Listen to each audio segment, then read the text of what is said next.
Como é possível, eu pergunto, alguém gravar vídeo cheio de ódio, alguém gravar vídeo incitando ao ódio, falando da necessidade de destruir a dignidade humana, de incitar a violência e ao mesmo tempo posar de defensor dos preceitos evangélicos? Ou seja, eu uso o evangelho e uso a vida de Jesus, a quem eu digo seguir, para defender a violência, a tortura, a pena de morte e a destruição das pessoas. Adapto Deus ao meu universo moral. E aí o Deus customizado tem seu aspecto mais trágico. Faço Jesus defender a pena de morte, sendo que ele sofreu a pena de morte.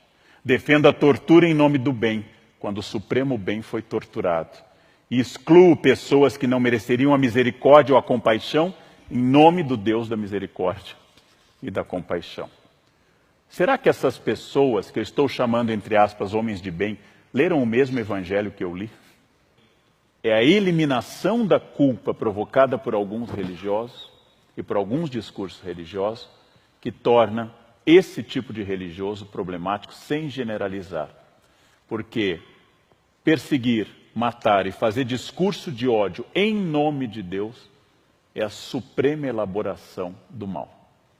Porque eu torno o ódio uma virtude, a exclusão um mérito, e torno o combate ao outro um dever ditado por Deus. Um Deus, naturalmente, que não tem nada a ver com isso. Odiar o pecado e amar o pecador. Fórmula medieval complexa e muito interessante. Eu odeio que você seja um ladrão, porque roubar é errado, fere aos princípios básicos da sociabilidade. Eu odeio que você roube e vou fazer de tudo dentro da lei e dos direitos para que você pare de roubar, porque é errado roubar. Porém, eu não te odeio porque você é um ser humano. Eu odeio o ladrão, não simplesmente o ser humano que rouba. Preceito medieval que foge à nossa ideia de bandido bom é bandido morto. Porque bandido bom é bandido morto é uma frase do paganismo. É uma frase daqueles que não conheceram a Jesus.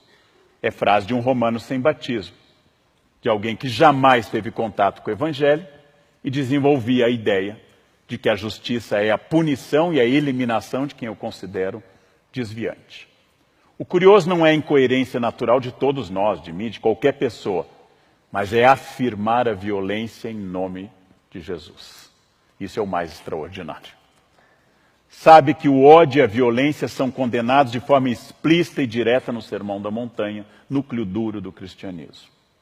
Que Jesus recriminou o impulso de Pedro, que ao cortar a orelha do soldado romano, Cristo restaurou essa orelha e anuncia ao apóstolo: aquele que usar a espada será punido pela espada.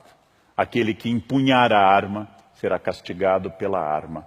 Eu não vim trazer a espada, eu vim trazer a paz. Princípio magno do mestre, horas antes de ser torturado e morto. Pela natureza da encarnação de Jesus e de sua morte sob tortura, todo e qualquer cristão nasce com a obrigação de ser inimigo da tortura e da violência.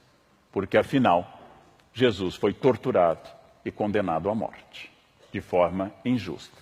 Todo corpo humano faz parte do corpo de Cristo. Princípio teológico comungado por quase todas as expressões cristãs.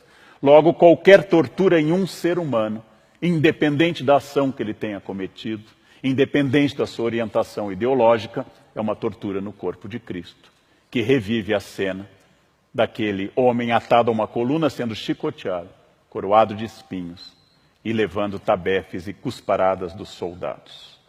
A tortura é oposta ao cristianismo.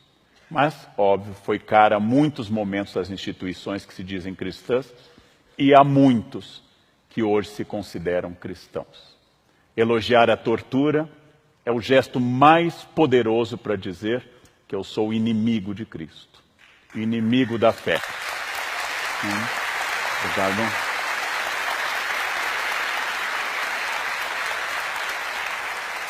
Não que a Bíblia, especialmente o Novo Testamento, proíba qualquer tipo de punição, mas proíbe a destruição do humano.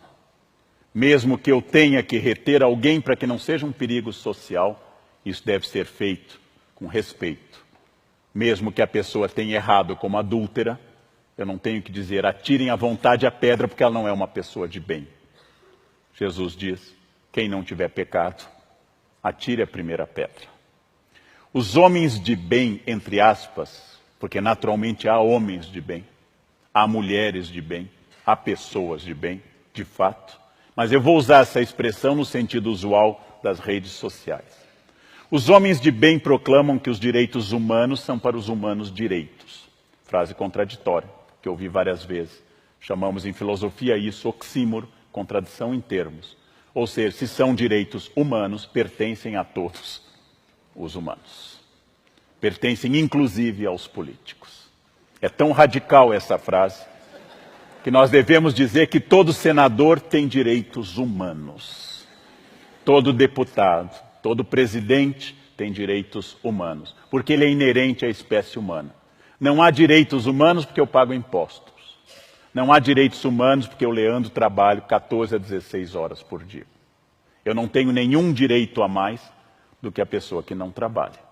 Todos temos direitos humanos. Todos. Absolutamente todos, porque, como diz a expressão, são humanos.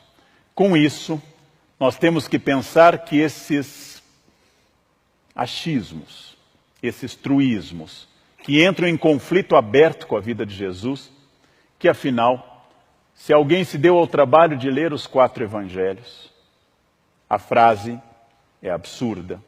Jesus escolheu preferencialmente pecadores, desviados da sociedade, e fugiu dos doutores da lei e dos homens de bem da sua época.